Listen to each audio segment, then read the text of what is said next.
Hello दोस्तों, सभी को नमस्कार। बड़ों का सम्मान, छोटों को प्यार।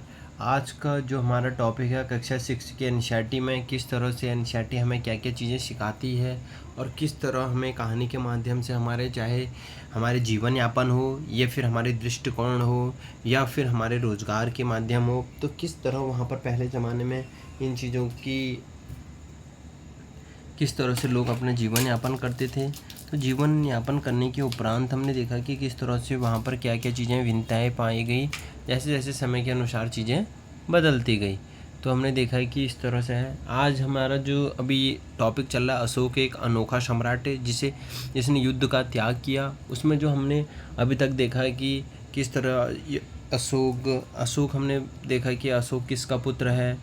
वो हमने देखा था कि चंद्रगुप्त है, तो चंद्रगुप्त का पुत्र बिंदुसार और बिंदुसार का पुत्र अशोक था। तो इसी के हम टॉपिक में आगे बढ़ेंगे। तो राजधानी में सम्राट क्या था? मेगस्तीनी चंद्रगुप्त के दरबार में पश्चिमी एशिया के यूनानी राजा सेलुकोस निक्टर का राजदूत था और मेगस्तीन ने जो कुछ देखा वह विवरण दिया, और यहाँ हमने उसके विवरण का एक अंश दे रहे हैं। ऐसे सम्राट का जनता के सामने आने के अवसरों पर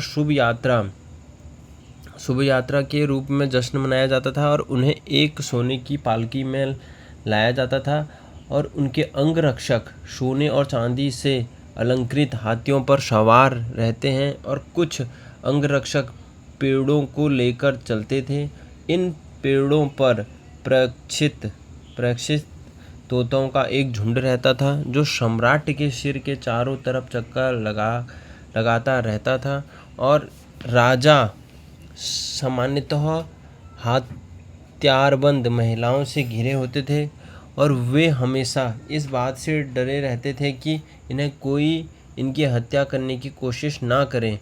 उनके खाना खाने के पहले खासकर नौकर उस खाने को चखते थे और वे लगातार 2 रात एक ही कमरे में नहीं सोते थे। और पाटलिपुत्र और आधुनिक पटना के दरबार में यह एक विशाल और खूबसूरत नगर है।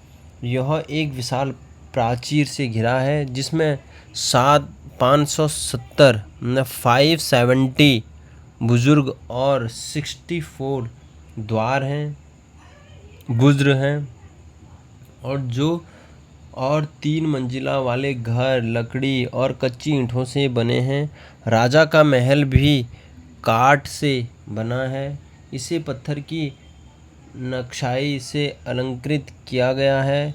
यह चारों तरफ से उद्यानों और चिड़ियाओं के लिए बने बसेरों से घिरा है। तो हमने देखा कि राजा की बड़ी सेफ्टी होती थी क्योंकि वो उस क्षेत्र का राजा है। जैसे कि हमारे आज के टाइम पे जिस तरह प्रधानमंत्री को हमारे जेट सुरक्षा दी जाती है, उसके चारों तरफ से अगर प्रधानमंत्री के पास आपको पहुंचना है या फिर कोई आम इंसान डायरेक्ट नहीं पहुंच पाता, क्योंकि उनके चाहे खाने से लेकर हो या फिर उनकी सुरक्षा के माध्यम से लेकर हो, तो उनकी बड़ी निगरानी की जाती है, बड़ी सेफ्टी की जाती है, क्योंकि वो देश के एक प्रमुख नेता हैं और नेता होने के बावजूद उनकी सिक्योरिटी में कोई चूक होनी नहीं चाहिए। अगर उनकी सिक्योरिटी में चूक होती है तो लगते हैं कि वहाँ पर अगर नेता सुरक्षित नहीं है तो आम इंसान कैसे महसूस, तो एक कलंक जैसा लग जाता है कि अगर यहाँ पर इस तरह से नेता नहीं है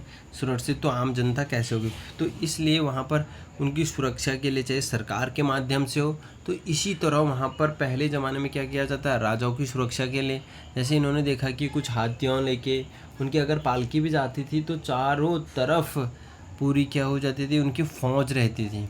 फिर उनके इर्द गिर्द फिर जनता बाहर से उनको प्रदर्शित करती थी। चाहे कोई खतरा होगा तो पहले वो उन राजा की सुरक्षा कर सकें। तो इस तरह से पहले ज़माने में भी रही, जो आज के टाइम पे हम देखते हैं कि ये सुरक्षा का कोई महत्वपूर्ण व्यक्ति की सुरक्षा किस तरह हुआ करती हैं।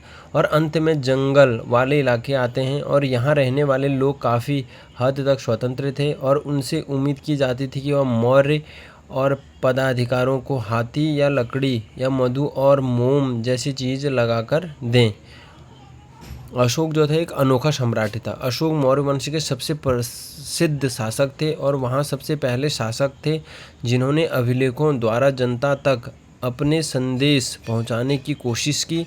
और अशोक के ज़्यादातर अभिलेख प्राकृतिक भाषा और ब्राह्मी लिपि में हैं।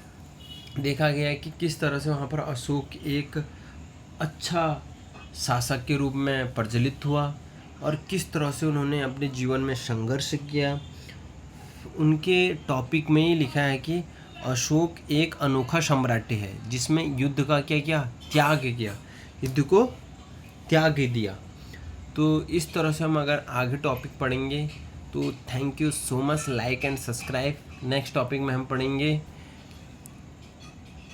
कलिंग युद्ध का वर्णन करता हुआ अशोक का अभिलेख।